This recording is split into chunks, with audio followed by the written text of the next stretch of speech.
ক্যামেরার মুভমেন্টের একটা সায়েন্স রয়েছে যে আমরা কেন এই মুভমেন্টটাকে নেব। চলমান চলচ্চিত্রের ক্ষেত্রে মুভমেন্ট যত বেশি করবে তত দেখতে সেটা সুন্দর লাগে। স্ট্যাটিক শট এটা খুব ইম্পর্টেন্ট। স্ট্যাটিক শটটা কেন না হয়? স্ট্যাটিক শটের ক্ষেত্রে আমরা অনেক সময় পপ ইন পপ আউট নিয়ে থাকি।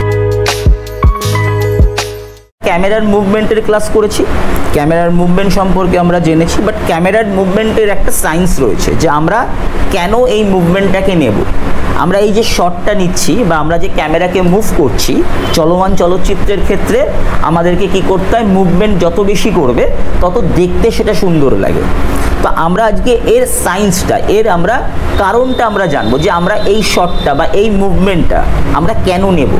তো ফার্স্ট হচ্ছে স্ট্যাটিক শট, এটা খুব ইম্পর্টেন্ট। এটা আমরা অনেকেই শুনেছি, যারা ফটোগ্রাফার বা যারা সিনেমাটোগ্রাফার, যারা বিগিনার, তারা প্রত্যেকেই শুনেছো স্ট্যাটিক শট। এই স্ট্যাটিক শটটা কেন না হয়? আমরা বহু সিনেমাতে, আমরা ওয়েব সিরিজে, সিরিয়ালে এই স্ট্যাটিক শট দেখি। স্ট্যাটিক শট হচ্ছে যেখানে ক্যামেরা ফিক্স থাকবে এবং অবশ্যই ক্যামেরা থাকবে হচ্ছে ট্রাইপডে। ক্যামেরার ফ্রেমের কোনো নড়াচড়া হবে না বা ক্যামেরার ফ্রেম কোনো পরিবর্তন হবে না, কিন্তু সামনের যে ক্যারেক্টার রয়েছে, সামনে যদি কোনো প্রপস থাকে, সামনে যদি কোনো ক্যারেক্টার থাকে, তারা কিন্তু মুভমেন্ট করবে, তাদের গতিবিধি পরিবর্তন হবে। সেটা কি আমরা বলছি স্ট্যাটিক শট।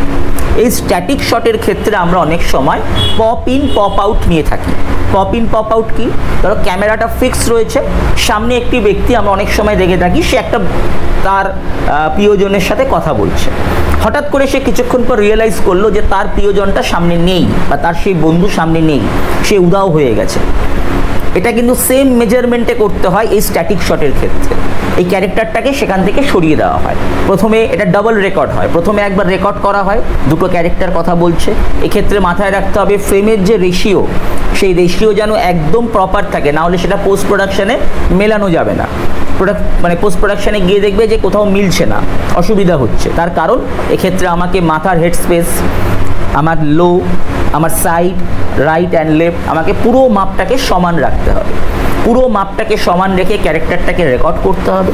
দেন ক্যারেক্টারটাকে রেকর্ড করা হয়ে গেলে অফ করতে হবে এবং যে থাকবে, যে খুঁজবে, তাকে সেম মেজারমেন্টে রেখে সেই ব্যক্তিটিকে সরিয়ে দিতে হবে। তখন কোনোভাবেই কিন্তু ক্যামেরা 1 ইঞ্চিও নাড়ানো যাবে না, ক্যামেরা ফিক্স থাকবে। আবার সেই ব্যক্তিটি তাকে খুঁজছে, সে ফিল করছে যে আমি এতক্ষণ কার সাথে কথা বললাম, সে তো আদৌ নেই। আবার সেটাকে পুনরায় রেকর্ড করতে হবে। এটা স্ট্যাটিক শটের ক্ষেত্রে হয়, যেটাকে আমরা বলি pop in and pop out.